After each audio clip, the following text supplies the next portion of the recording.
الحمد لله الذي أنزل القرآن هدى للناس وبينات من الهدى والفرقان. أشهد أن لا إله إلا الله وحده لا شريك له، وأشهد أن محمدا عبده ورسوله. اللهم صل وسلم على سيدنا محمد وعلى آله وصحبه رسول الله أجمعين. أما بعد فيا عباد الله، أوصيكم بتقوى الله فقد فاز المتقون. قال الله تعالى في القرآن العظيم: أعوذ بالله من الشيطان الرجيم، بسم الله الرحمن الرحيم. ووصينا الإنسان بوالديه حملته أمه وحنا على وحن وفصاله في عامين أن اشكر لي ولوالديك إلي المصير.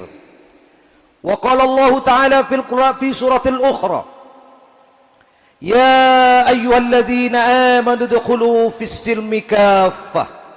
صدق Allahul Azim.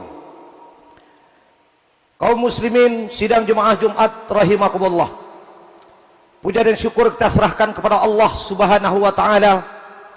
Berkat limpahan rahmat, taufik dan hidayahnya, alhamdulillah pada hari ini kita dapat berkumpul di rumah Allah ini dalam rangka melaksanakan ibadah rutinitas kita sekali dalam seminggu, yakni ibadah sholat Jumat. Seterusnya salawat dan salam tak lupa kita kirimkan kepada junjungan alam kita, Nabi besar Muhammad sallallahu alaihi wasallam. Kaum muslimin sidang jemaah Jumat rahimakumullah, bila kita menilik Islam ini mengatur lengkap sudah dalam kehidupan kita. Di dalam Islam ada masalah akidah, ada masalah ibadah, ada masalah muamalah, dan yang terakhir adalah masalah akhlak. Bila kita kupas, menyangkut masalah akidah adalah menyangkut keimanan. Bila kita kaitkan pada hari ini, akidah kita tentu akidah ahlus sunnah wal jamaah. Tetapi yang terjadi hari ini, kesalahan yang sangat fatal dalam kehidupan kita adalah mencampur adukkan akidah. Apa artinya mencampur adukkan akidah yang hari ini terjadi? Allah sudah turunkan agama yang namanya disebut dengan agama samawi, mulai dari Majusi, Yahudi, Nasrani, dan Islam. Tetapi dikala Islam datang, semua agama ini disempurnakan dengan kehadiran Islam. Tapi yang terjadi hari ini, kita dalam menyangkut masalah akidah terlalu toleransinya berlebihan. Kita lihat hari ini betapa banyak orang-orang muslim yang ikut melakukan peringatan Natal dan Tahun Baru. Beberapa bulan ke depan akan datang Tahun Baru Masehi. Fatwa MUI sudah menjelaskan bahwa kita tidak boleh mencampur adukkan yang namanya akidah. Hari ini kita lihat, kalau sudah datang Natal, sudah datang Tahun Baru, umat Islam yang ramai yang ikut memeriahkan Tahun Baru. Apa hukumnya? Haram. Tidak dibenarkan di dalam Islam mengikuti acara-acara yang sifatnya di luar dari Islam. Kita bukan rasis, kita bukan mencerca agama lain. Silahkan mereka hidup dengan akidah mereka, kita pun hidup dengan akidah kita. Tetapi ada batasan diberikan oleh Rasulullah, ada batasan diberikan oleh Islam. Kalau sudah menyangkut akidah, kalau sudah menyangkut ibadah, lakum dinukum waliyadin. Bagimu agamamu, bagiku agamaku.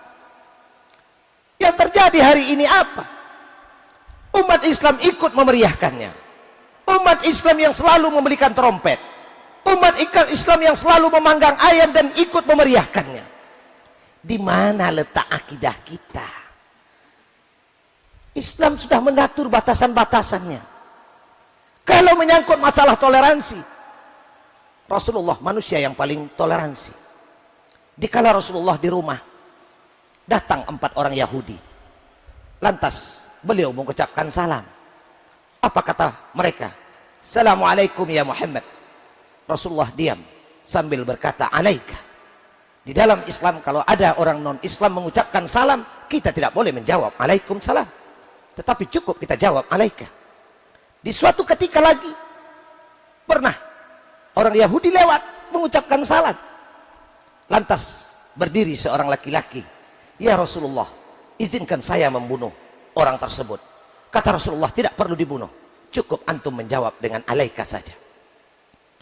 Lantas setelah itu mereka yang datang ke rumah Rasulullah ditanya oleh Rasulullah kepada istrinya, "Mana tikar yang biasa saya letakkan di sini?" Kata Aisyah, "Lagi dicuci, dibersihkan." Maka Rasulullah pun mengambil sorbannya dan dibentangkan untuk tamu yang datang waktu itu adalah Yahudi. Sorban yang dibentangkan Rasul. Betapa beliau menghormati mereka. Hormat sekali Rasulullah kepada orang-orang non-Islam. Setelah itu Rasulullah pun memberikan minuman. Dikala hari itu Rasulullah pun puasa sunat, dibatalkan oleh Rasulullah Shallallahu Alaihi Wasallam karena kedatangan tamu Yahudi ini. Dahsyat penghormatan Rasulullah kepada orang-orang non-Islam. Tapi hari ini kalau kita sudah berbicara masalah itu dianggap rasis, dianggap sudah tidak toleransi. Itu yang terjadi hari ini. Makanya fikrah kita, pemikiran kita sudah dirasuk oleh orang-orang yang non-Islam. Kita perlu bersahabat, kita perlu bertoleransi, tetapi ada batasan diberikan oleh Islam. Tak boleh kita ikut nyepi, tak boleh kita ikut Natalan. Tapi kalau ikut tahun baru Hijriah, ikut memperingati hal-hal lain, silahkan, karena itu bahagian dari kita. Tapi kalau sudah menyangkut masalah akidah, lakum dinukum waliyadi. Dari kecil sejak kita dilahirkan, di dalam surah Luqman sudah diterangkan oleh Allah bahwa yang ditanamkan pertama kali itu adalah kalimat tauhid. Sunat, disunatkan di dalam Islam. Kewajiban orang tua ada 3 dikala anaknya lahir. Pertama, mengazankannya. Azankan anak dikala dia lahir, supaya kalimat yang pertama didengar oleh anak itu adalah kalimat tauhid. Hari ini yang terjadi apa? Lahir anak dia berdangdut, lahir anak dia bermusik. Acara akikah pun diundang musik-musik ke rumah, padahal itu bahagian dari syariat. Ini yang tidak benar di dalam Islam yang terjadi di dalam lingkungan kita. Tanamkan tauhid ke telinga anak. Makanya proses pertama, anak di waktu hamil seringlah membaca Al-Quran. Istri kita sering membaca Al-Quran, ditambah lagi dengan bacaan-bacaan yang didengar oleh anak walaupun dalam kandungan. Setelah dia lahir, sunat untuk diazankan. Proses dari berikut sudah menanamkan tauhid, mencari menantu pun yang pandai azan. Hari ini orang tidak memikirkan itu, hanya memikirkan sesaat. Memikirkan sesaat. Fikrah itulah yang perlu kita robah. Pemikiran itulah yang perlu kita luruskan. Karena ini menyangkut masalah akidah yang akan datang, yang 10-20 tahun akan datang. Kita tidak tahu bagaimana kehidupan anak dan cucu kita nanti.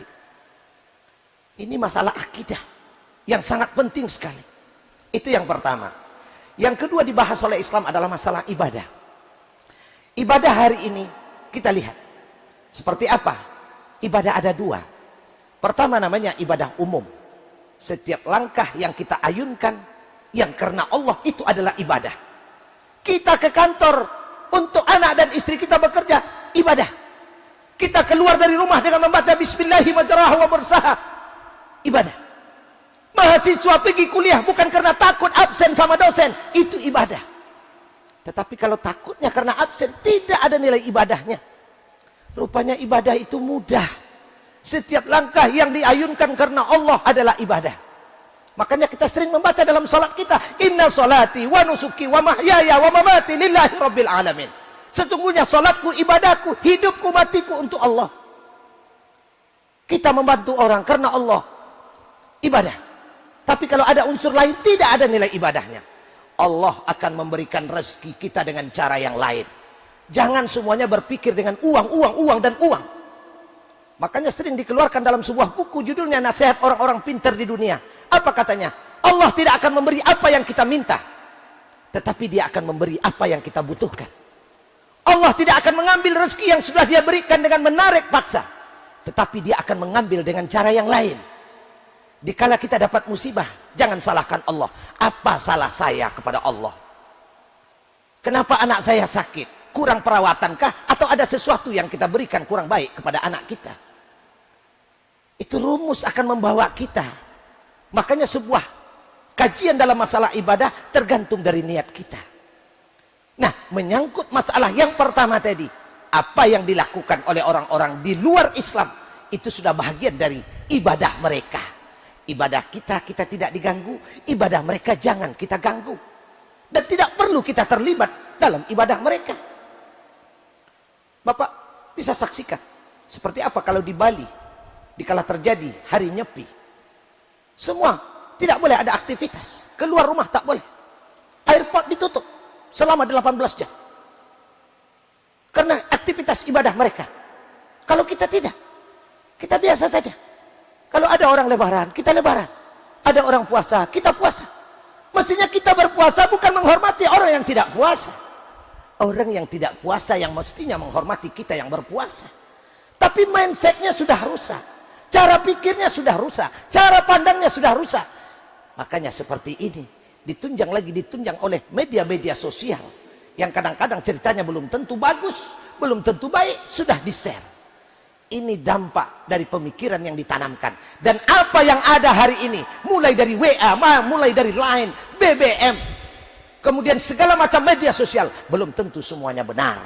Karena yang punya seluruhnya itu adalah Yahudi. Kita boleh memanfaatkannya, boleh. Kenapa tidak? Kita kalau ke Mekah, kalau tidak memakai pesawat yang buatan dari orang kafir, kapan sampai ke Mekah? Kita naik sepeda motor, kita pakai mobil, mana ada produk dari Indonesia? Semuanya dari orang non-Islam, tapi boleh. Karena itu menyangkut muamalah, bukan menyangkut ibadah. Tapi kalau sudah menyangkut akidah, menyangkut ibadah, lakum dinukum waliyadin. Bagimu agamamu, bagiku agamaku. Itu yang namanya komitmen di dalam Ahlus Sunnah wal Jamaah. Kaum muslimin sidang jemaah Jumat rahimakumullah. Pembahasan dari muamalah, yang ketiga adalah muamalah.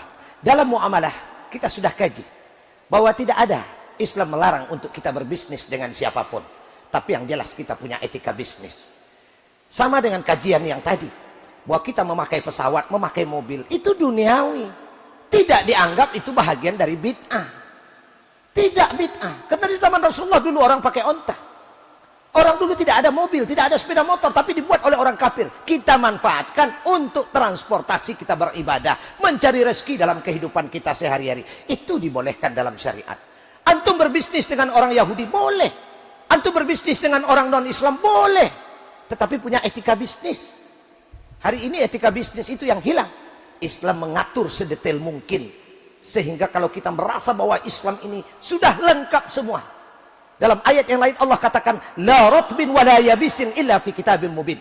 Tak ada basah, tak ada kering kecuali dalam kitab Allah. Ada lengkap semua. Tinggal kita. Apakah kita sudah mengkaji dalam mendalam atau belum? Yang terakhir adalah pembahasan di dalam studi Islam adalah akhlak. Akhlak dan moral. Bila kita kaitkan dengan sejarah kehidupan Rasulullah, Rasulullah sudah mengatakan dalam hadis yang pertama kali keluarnya adalah innama bu'istu liutammima makarimal akhlak. Sesungguhnya aku diutus adalah menyempurnakan akhlak manusia. Dulu orang-orang dulu disebut dengan jahiliyah bukan karena kebodohannya, tetapi karena akhlaknya yang tidak benar. Kalau suatu saat kita pergi ke sebuah daerah tempat peninggalan Nabi Lut, itu akan kelihatan betapa mereka cerdas. Mereka bisa mengukir gunung. Gunung diukir dari gunung batu, pakai tangan, pakai pahat. Bisa buat kamar, bisa buat rumah. Lebih cerdas dari orang yang hari ini pakai AutoCAD. Bisa 5 dimensi, 4 dimensi, 5 dimensi. Tetapi mereka tanpa dimensi mereka bisa buat bangunan tersebut. Tetapi akhlak mereka bobrok. Laki-laki menikah dengan laki-laki, perempuan menikah dengan perempuan. Akhirnya Allah hancurkan, diturunkanlah hujan batu. Rupanya akhlak ini nilai manusia ditentukan oleh akhlaknya. Apapun kejadiannya adalah akhlak. Moral, etika. Dalam kita berdialog ada etika. Dalam kita memprotes ada etika. Dalam kita menyampaikan sebuah pendapat ada etika. Kuncinya di moral. Tapi perlu ditanamkan di hati kita. Kita mesti banyak memakai hati bukan memakai akal. Orang yang cerdas bukan mendahulukan akal, orang yang mendahulukan hati. Dikala ada orang bekerja di sebuah tempat di kampung kita, lantas kita bekerja mereka di bidang perminyakan atau disebut dengan minyak pengeboran, lantas setelah itu kita masukkan ijazah kita dari jurusan-jurusan agama, tentu tidak layak mereka terima. Secara logika mereka dikerja di kampung kita, tapi kenapa dia tidak terima? Pakai hati. Layak enggak saya di situ? Karena jurusan yang berbeda. Kalau dia ada penerimaan juga, kita diterimalah bagian hubungan masyarakat atau pembinaan mental. Ada kajian-kajian yang kita dahulukan. Justru dalam kehidupan kita bermasyarakat, dalam kehidupan kita berkampus ini, kita perlu mendahulukan hati, tidak mendahulukan akal. Walaupun dunia kita dunia kampus yang selalu memakai logika, tapi logika punya keterbatasan. Sama dengan kita hari ini, kalau kita menyangkutkan dengan iman, kalau kita yang duduk hari ini, Allah ciptakan bagaimana Allah menciptakan manusia, jangan dikaji. Yang kita kaji, kajilah bagaimana Allah menciptakan makhluk-makhluk ini, bagaimana caranya, itu tidak urusan kita. Kita hanya berkewajiban mengimaninya. Itu ya yang disebut dengan ilmu akidah, menanamkan keimanan kepada diri kita sendiri. Makanya sebelum kita terlambat, ada kesempatan dan kesehatan diberikan oleh Allah, mari merubah mindset kita, pola pikir kita untuk lebih mendekatkan diri kepada Allah dengan berpikir secara Islam yang kafah. Fa'tabirul ya ulil absar la'allakum tuflihun.